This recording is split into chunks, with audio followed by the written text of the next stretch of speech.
Olá pessoal, tudo bem? Na aula de hoje nós vamos tratar da monarquia brasileira. Aliás, duas aulas. Na aula de hoje, primeiro reinado e período regencial. Na próxima aula, segundo reinado. Observe este quadro. A figura de Dom Pedro I, aquele que proclamou a nossa independência. Após a independência do Brasil, inicia-se o processo da organização do Estado brasileiro.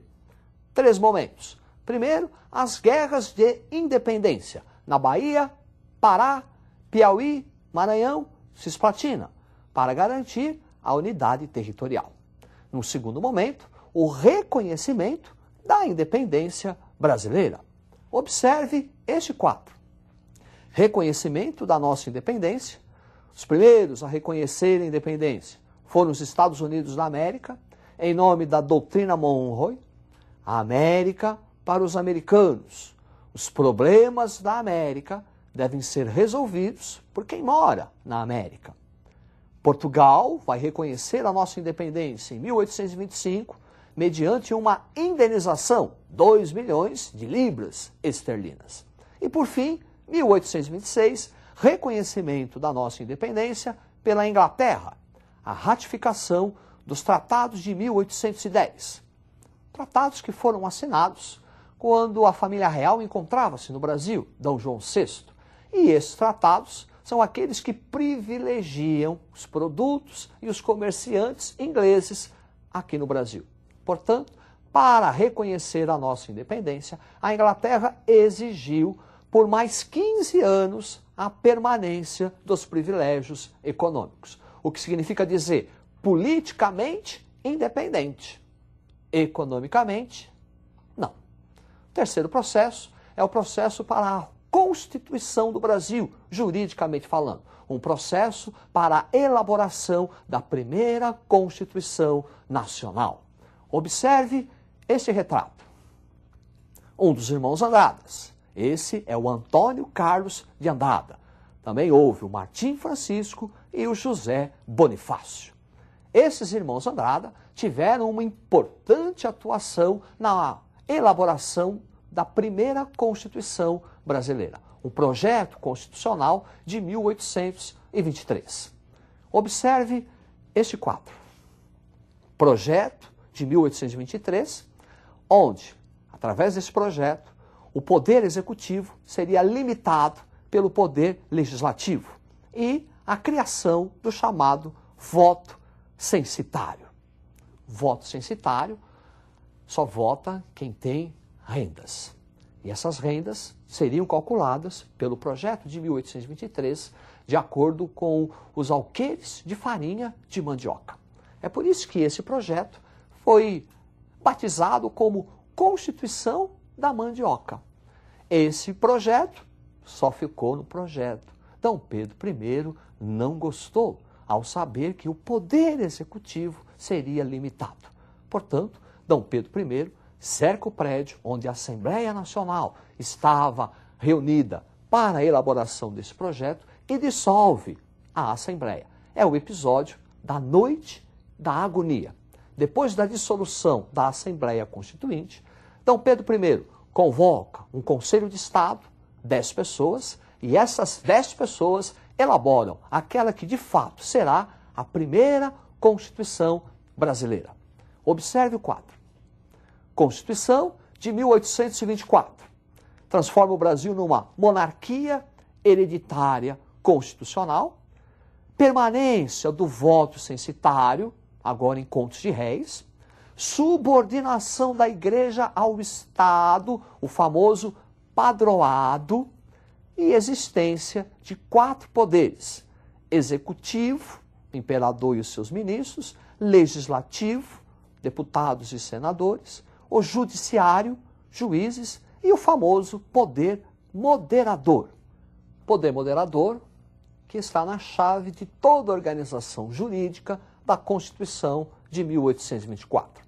Pelo poder moderador, Dom Pedro I centraliza todos os poderes em suas mãos. Ele pode dissolver a Câmara de Deputados, pode nomear senadores e interferir nos assuntos religiosos. É contra esse autoritarismo, é contra essa intervenção do Estado, contra esse arbitrarismo de Dom Pedro I, vão ocorrer aqui no Brasil alguns levantes, alguns movimentos. Sendo o principal deles, vai ocorrer no Nordeste brasileiro. Observe esta imagem. Frei Caneca, um dos líderes da Confederação do Equador, que ocorreu no Nordeste brasileiro, envolvendo algumas províncias. Aí está Pernambuco, Piauí, Ceará, Paraíba e Rio Grande do Norte. Vão pedir a separação política do Brasil. É a Confederação do Equador.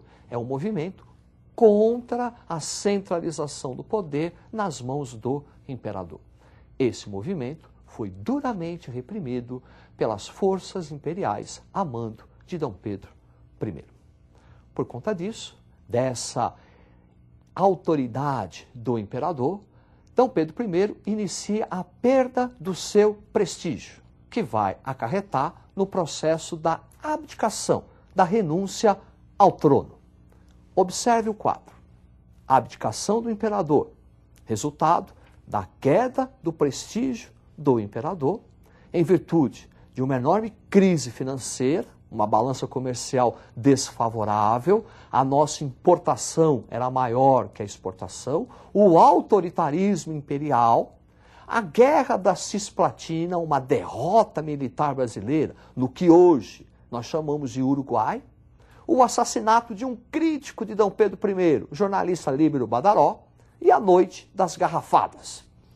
Um episódio que envolve portugueses favoráveis a Dom Pedro I e brasileiros contra Dom Pedro I. Diante dessa situação, da perda de prestígio do imperador, ele abdica em nome de seu filho, Pedro II, que na ocasião tinha 5 anos. Com 5 anos, não se pode governar.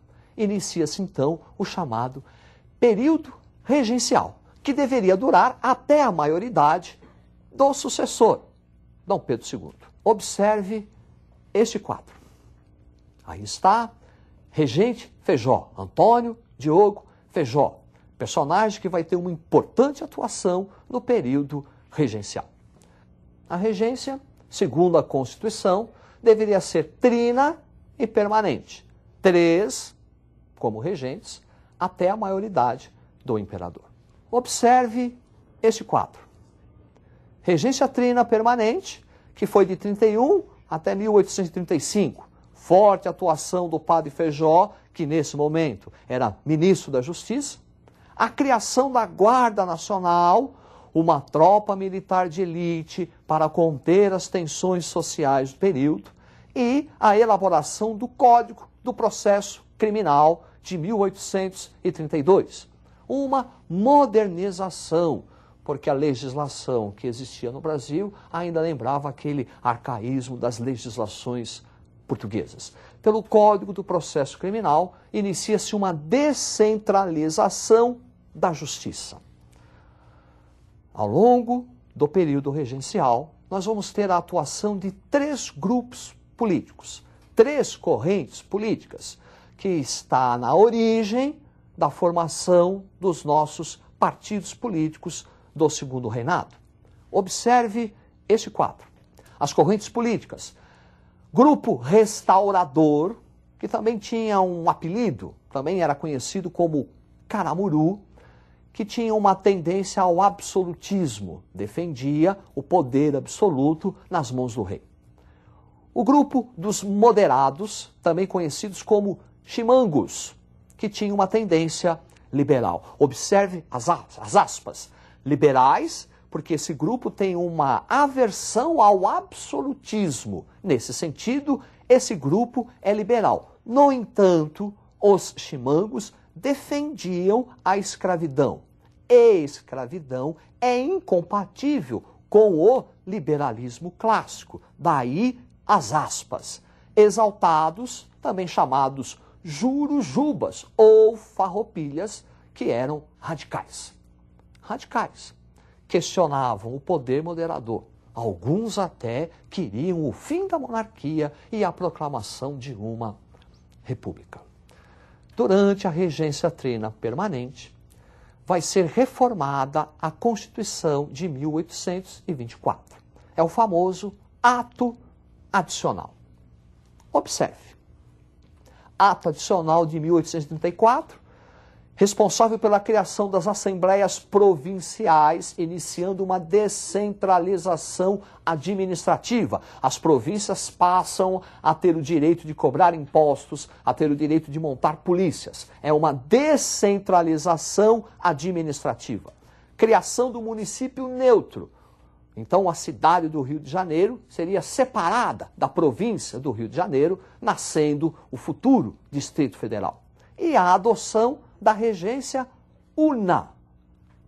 Fim da regência trina e início da regência una, um só, eletiva e temporária. Um regente que seria eleito por um mandato, por um tempo, 4 anos.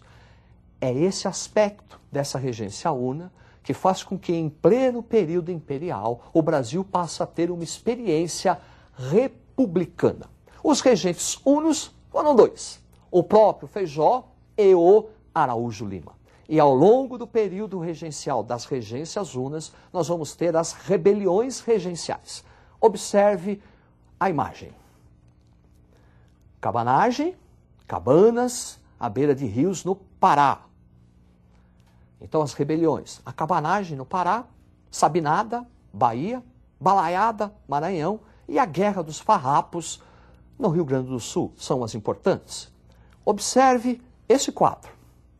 Rebeliões regenciais possuíam um caráter separatistas, possuíam também um caráter republicano, popular. Nós vamos ter a participação na cabanagem e a balaiada. Portanto, são revoltas com caráter social.